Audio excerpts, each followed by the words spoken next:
뉴스 매거진 7 2부 시작합니다. 이 방사관 가속기 유치 이후 청주 아파트 값이 이대로 두면 안 된다 싶을 만큼 폭등하고 있습니다.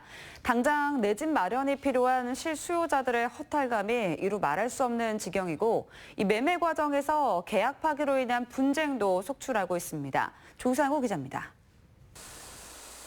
호수 조망으로 인기가 높은 오창의 한 아파트입니다.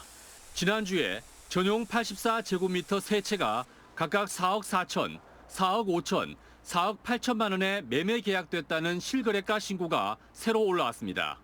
방사관 가속기 유치 이후 호가 기준 1억 원 상승이 실거래로 현실이 된 것입니다. 청주 집값 상승을 견인하는 복대동의 이 아파트 단지는 아직 실거래가가 신고되진 않았지만 80제곱미터가 6억 원에 124제곱미터 대형 시세는 7억 원을 뚫었습니다. 자고 나면 오르는 집값에 내 집 마련이 급한 세입자들은 한숨만 내쉴 뿐입니다. 이게 단기적으로 너무 많이 오르다 보니까 좀 문제가 되기는 하는 것 같아요. 저 같은 경우도 전세로 있는데 이제 전세값이 너무 확 뛰어버려가지고 이걸 충당을 하기가 조금 힘들 것 같거든요. 거래 쌍방간에 얼굴을 붉히는 일도 잦아지고 있습니다. 대표적인 사례가 매도자가 집값이 급등한 것을 보고 계약을 취소할 때인데 이때 배상금을 얼마나 주고받아야 할지를 놓고 분쟁이 속출하고 있습니다. 부동산 업계 종사자들조차 과열을 우려하고 있습니다.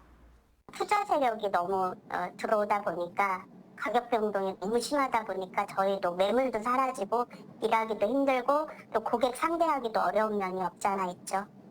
투기 세력이 불집힌 청주 아파트 시장이 비정상적으로 과열 양상을 띠면서 실수요자 보호 대책을 서둘러야 한다는 목소리가 커지고 있습니다.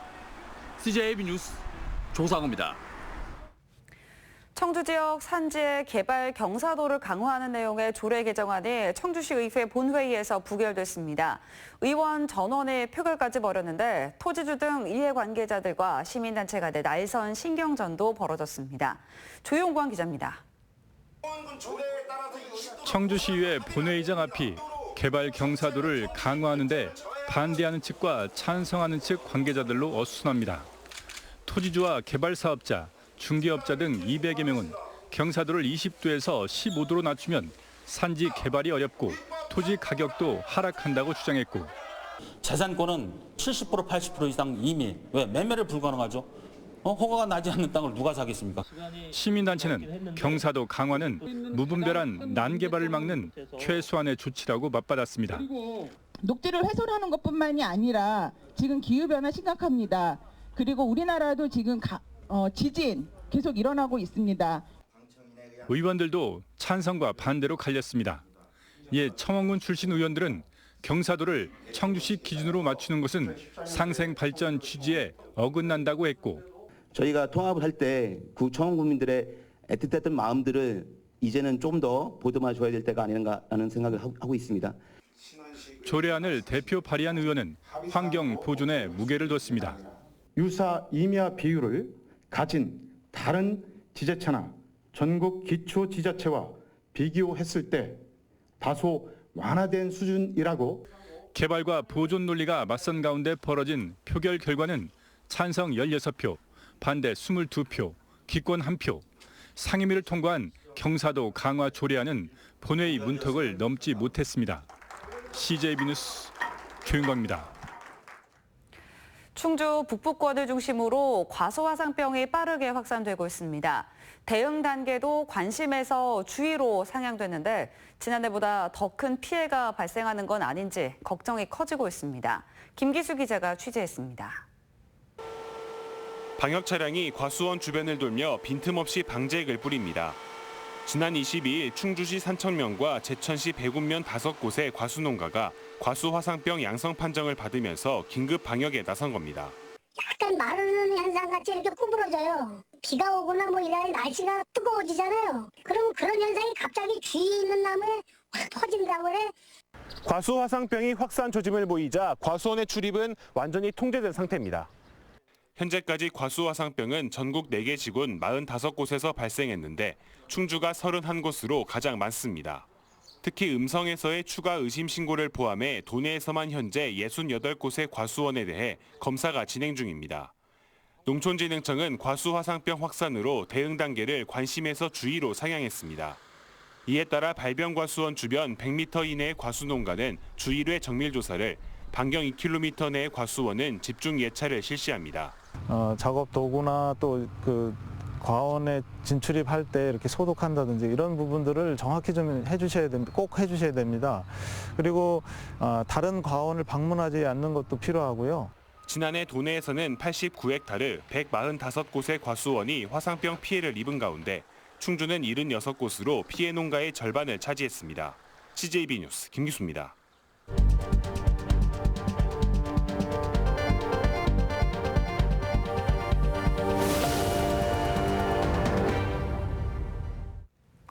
오늘의 뉴스 초점을 알아보는 뉴스 브리핑 순서입니다. 보도국 진기훈 기자 나와 있습니다. 네, 진기훈 기자, 오늘부터 이제 대중교통을 이용할 때 마스크를 꼭 착용해야 한다고요? 네, 오늘부터 적용되는 사안입니다. 날씨가 더워지면서 초여름 날씨를 보이는 날도 있잖아요. 네, 맞아요. 그래서 마스크 쓰고 걸어 다니면 굉장히 또 덥고 답답해서 또 많은 분들이 요즘에 차츰차츰 마스크 안 쓰고 다니는 분들 생기고 있습니다. 네. 그런데 이제 사람이 많이 모이는 버스나 또 그 정류장 이런 데 갔는데 나는 썼는데 내 옆 사람은 안 썼다 이러면 좀 마음이 불편하잖아요. 그렇죠. 그래서 정부가 이런 우려 또 감염병 확산을 좀 막기 위해서 오늘부터 버스와 택시 기사의 마스크 착용을 의무화하고 또 승객이 마스크 안 쓰면 탑승을 제한하도록 했습니다. 즉 마스크 안 쓰면 버스나 택시 기사가 탑승을 거부할 수 있고요. KTX 역시 이런 식으로 탑승이 제한될 수 있습니다. 네.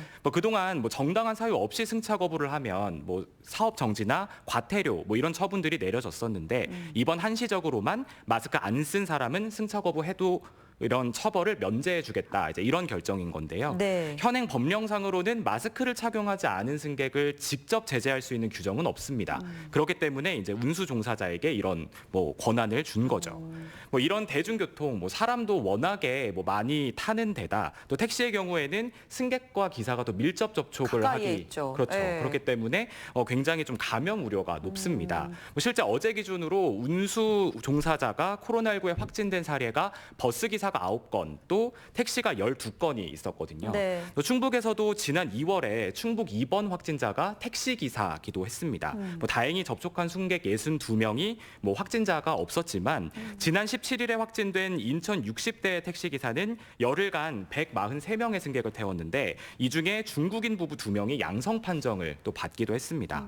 이렇게 바쁜 시간에 기껏 서둘러서 갔는데 민망한 상황 겪지 않으시려면 오늘부터는 마스크 꼭 챙기셔야겠고요. 네. 또 내일부터는 국제선, 국내선 비행기에도 이 같은 조치가 적용됩니다. 네, 이제 대중교통과 이제 비행기를 이용할 때 마스크 꼭 착용을 하셔야 될 것 같습니다. 네. 다음 소식으로 넘어가 보겠습니다. 이제 지난주부터 논란이 있었습니다. 청주시의회 조례안 이야기를 좀 해볼 텐데요. 저희가 앞서 좀 리포트에서도 전해드렸습니다만 산지에서 개발 행위를 할 때 행위 허가 기준을 조금 더 까다롭게 한다 이런 내용이거든요. 어떤 내용인지 좀 살펴주시죠. 네, 이제 방금 전에 앵커가 말한 그 내용, 그러니까 네. 까다롭게 한다. 이 내용이 개발 허가 기준 중에 하나인 평균 경사도를 기존 20도에서 15도로 강화한다는 이런 내용입니다. 네. 산은 기본적으로 경사도가 있잖아요. 그렇죠. 래서 완만한 곳을 찾기가 상대적으로 어려운데 어렵죠. 네. 그러니까 앞으로는 지금보다 더 완만한 곳에서만 개발해라 이런 내용이었던 겁니다. 네. 상당한 논쟁과 또 갈등이 있어서요. 결국 오늘 청주시의회 본회의에서는 부결됐습니다. 근데 이 조례안을 놓고 이게 찬반 논란이 일었던 이유는 뭐죠? 네, 개발 이슈를 놓고 항상 나오는 논란이죠. 재산권이냐, 환경보호냐, 이런 논란이 있었던 겁니다. 사실 산지도 토지 소유주와 개발 사업자 그리고 중개업자와 같은 이런 이해 관계자들이 있잖아요. 네. 이 사람들 입장에서는 이 조례안 내용대로 되면 산지 개발도 어려운 데다 땅값도 떨어진다는 겁니다. 이에 시민단체들은 경사도 강화는 산지에 난립하는 난개발을 막는 최소한의 조치다 이렇게 맞받았던 거고요. 워낙 갈등이 뜨거웠다 보니까 오늘 본회의가 열리는 청주시의회에서는 집회와 또 기자회견이 열리기도 했습니다. 네.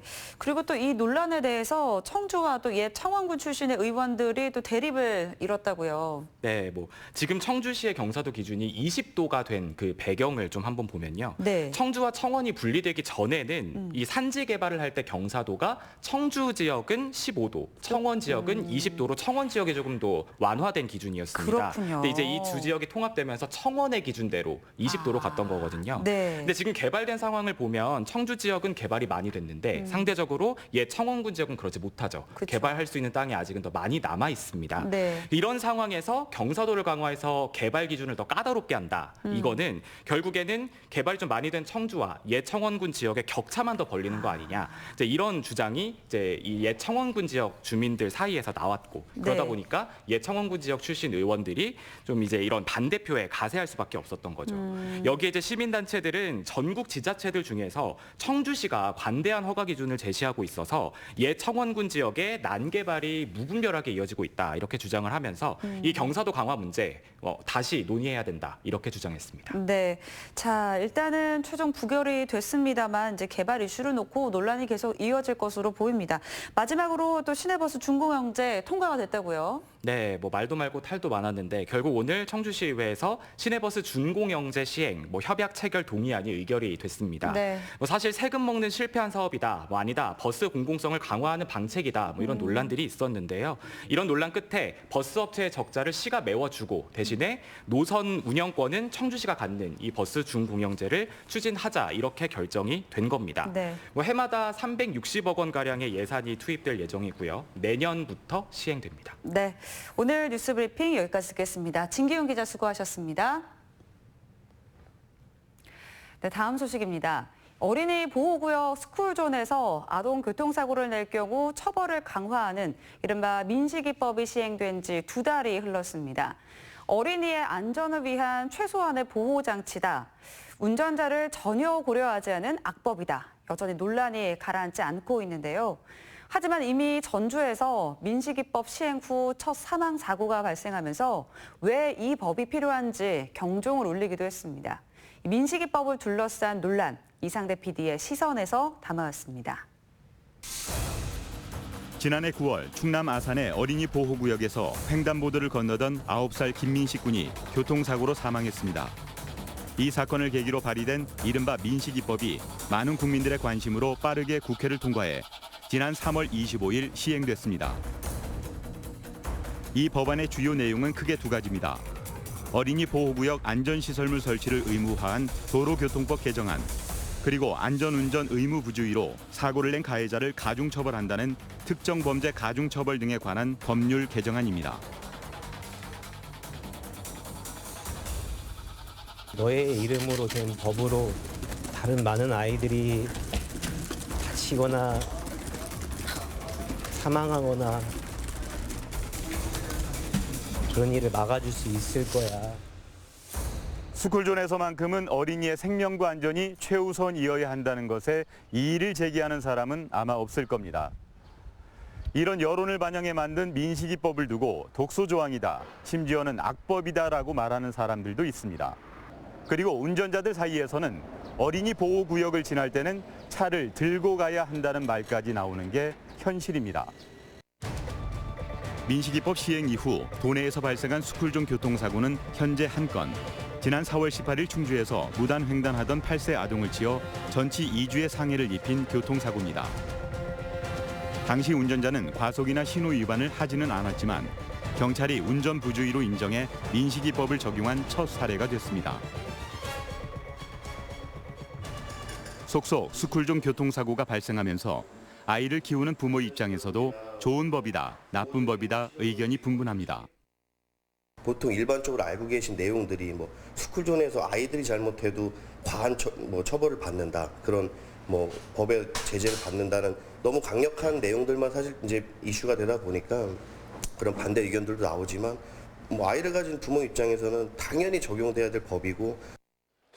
스쿨존을 자주 오가는 학부모들은 오히려 내가 가해자가 될 수도 있겠다는 걱정도 큽니다.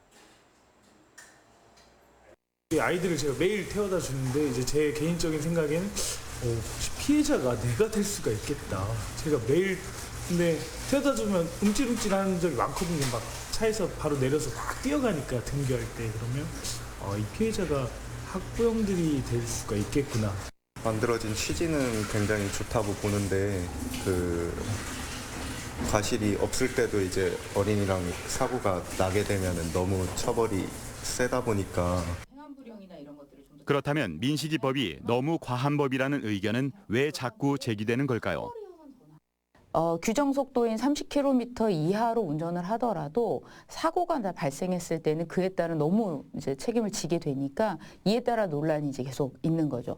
좀 더 법리적으로 자세하게 말씀드리면 두 가지로 나눌 수 있어요. 하나는 무과실 책임을 지우는 거 아니냐.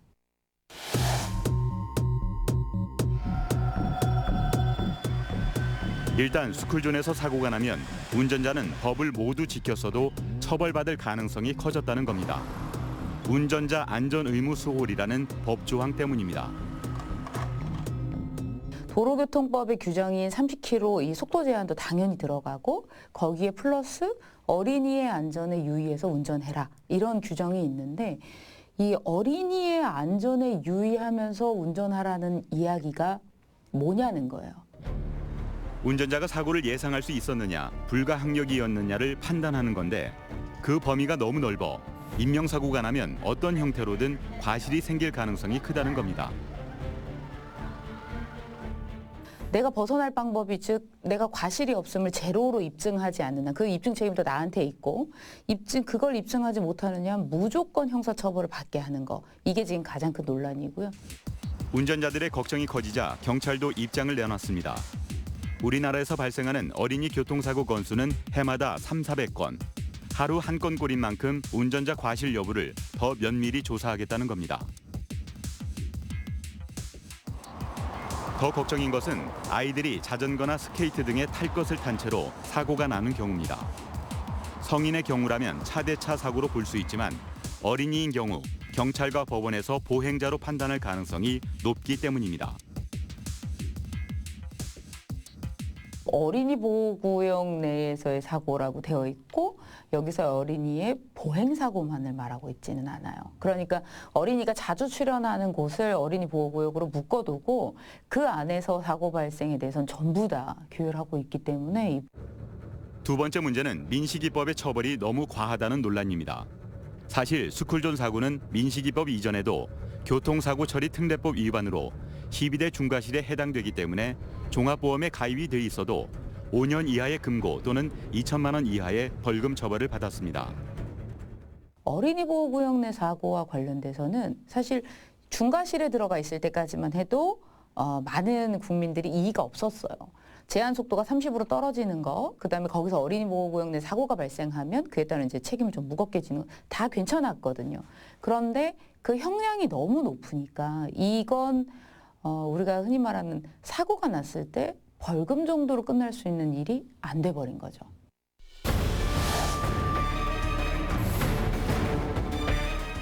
두 번째는 그 형량이 너무 무겁다는 거예요. 이게 왜 이렇게 중요하냐. 처벌이 무겁다고 해서 무조건 다 감옥 가는 건 아닌데 왜 그러냐 이렇게 이야기들을 하세요. 근데 아까 제가 잠깐 말씀드렸던 것처럼 고의범인 음주운전의 사망사고와 형량이 동일하다는 건 우선 법의 체계상 비례 원칙을 위반했다고 볼 수밖에 없어요. 2018년 휴가 나온 군인이 음주운전 차량에 치여 사망한 사고를 계기로 발의된 윤창호법. 음주운전으로 인명피해를 낸 운전자에 대한 처벌 수위를 사망인 경우 최고 무기징역, 상해인 경우 최고 15년 이하의 징역으로 강화한다는 내용입니다. 비교를 하자면 미필적 고의에 의한 살인으로 보는 음주운전의 형량과 불가항력일 가능성이 높은 스쿨존 사고의 형량이 같은 겁니다. 게다가 최저 형량이 정해져 있다는 부분이 교통사고에 대한 법치고는 너무 과하다는 논란도 있습니다. 이게 최소한의 형량이 지금 이제 사망의 경우는 3년 이상이거든요. 이러면 법원에서 저희가 이제 장량감경이라고 해서 법원이 선처를 할 수 있어요. 그러면 이 최하한을 절반으로 깎아주는데 그래도 1년 6월입니다. 1년 6월이란 뜻은 아무리 애를 써도 집행유예거든요. 법 시행 후 하루 종일 운전대를 잡고 있는 택시 운전사들은 신경이 날카로워졌습니다. 오히려 신경이 누가 움직이기만 하면 진땀이 날 정도예요. 어떤 때는 어떤 애들은 툭 해나왔다가도 뒤돌아가는 애들이죠. 그럴 때는 가슴이 철렁하고. 스쿨존 사고의 가장 대표적인 원인은 불법 주정차라는 것입니다. 스쿨존이면 스쿨존 옆에 차가 없이 해놓고 보이게끔 해놓고 했으면 하면은 상관이 없지만 지금 뭐 불법 주차가 다 돼 이제 골목 툭 튀어나오는데 그것도 다 운전자 잘못이라 그러면은 20km, 10km를 가도 애가 와서 부딪히면은 다 그 적용이 되는 거 아니까 악법이지 그럼.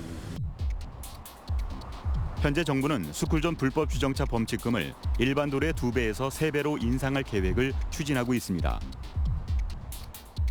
하지만 민식이법 시행 2달이 지난 지금도 스쿨존 내 불법 주정차 차량을 어렵지 않게 볼 수 있습니다. 연달아 서 있는 불법 주정차 차량들 사이에서 어린이가 튀어나온다면 아무리 방어 운전을 한들 사고를 예방하기는 힘들어 보입니다. 더군다나 불법 주정차로 인해 중앙선을 넘을 수밖에 없어 이런 상황에서 사고가 나면 운전자 과실은 100%가 될 가능성이 큽니다. 불법 주정차 차량이 스쿨존 사고의 원인이 된다는 의견에 경찰의 입장은 이렇습니다. 경찰 같은 경우는 운전자가 현장에 없으면 단속을 할 수가 없습니다. 따라서 그 무인 단속 장비라든지 아니면 그 단속 인력을 자치단체에서 좀 늘려서 지금보다 좀 많은 실질적으로 그 불법 주정차 행위에 대한 단속을 강화할 필요가 있다고 봅니다. 법 시행 전 어린이와 운전자를 모두 보호할 수 있는 촘촘한 설계가 부족하다는 비판은 피하기 어려워 보입니다. 아이들이 먼저 안전할 수 있게끔 어떤 시설물이나 보안물이 갖춰진 상태에서 운전자도 보호받을 수 있고 아이들도 보호받을 수 있는 스쿨존이 돼야지 사실 좀 적합하지 않나 싶어요. 법은 이미 시행됐는데 사고를 예방하고 원인을 밝힐 안전시설물은 아직 제대로 갖춰지지 않은 것입니다. 무인 단속 장비의 경우에는 어린이 보호구역으로 지정된 도내 초등학교 267개소 중에 9%인 24개소에 이미 설치가 되어 있습니다. 금년도에는 102개소에 110대의 무인 단속 장비가 설치될 예정이고 2022년도까지 연차적으로 모든 어린이 보호구역에 설치가 완료될 예정입니다. 불안감이 커지면서 운전자들이 스스로를 보호하기 위해 찾은 것은 보험입니다. 금융감독원에 따르면 4월 한 달간 운전자 보험 판매 건수는 83만 건으로 올 1분기 월 평균 34만 건과 비교했을 때 2.4배 증가했습니다. 3월 25일 이후에 저희 보험사에서는 이제 스쿨존 벌금이라 그래서 따로 출시가 됐죠. 스쿨존을 우회하는 기능을 탑재한 내비게이션 앱도 등장했습니다. 스쿨존 회피 경로 기능을 선택한 후 주행하면 스쿨존에 진입하셨습니다. 목적지까지 더 빠른 경로가 있는데도 스쿨존을 우회하는 경로로 안내를 하는 겁니다. 이 기능을 추가한 후 앱 다운로드 수가 전보다 3배 이상 증가했다고 합니다. 아무래도 민식이법 시행 이후에 방문하시는 고객분들께서 스쿨존 우회 안내 기능이 있는 내비게이션이 있는지 문의가 많은데요. 아직까지는 스마트폰 내비 어플에만 적용이 되었고 추후에 이렇게 지속적으로 문의가 많아질 경우 차량 내비게이션에도 반영이 되지 않을까 싶습니다. 운전자가 불편하더라도 아이들을 지키는 것이 더 중요한 의무라는 의견과 운전자는 고려하지 않은 채 너무 급하게 법이 만들어진 건 아쉽다는 의견까지 무엇이 옳고 그른지를 판단하기는 이릅니다. 하지만 민식이법이 운전대를 쥔 어른의 편의가 먼저인 도로에서 어린이의 안전을 약속하는 법이라는 것. 이것 하나만큼은 꼭 기억해야겠습니다.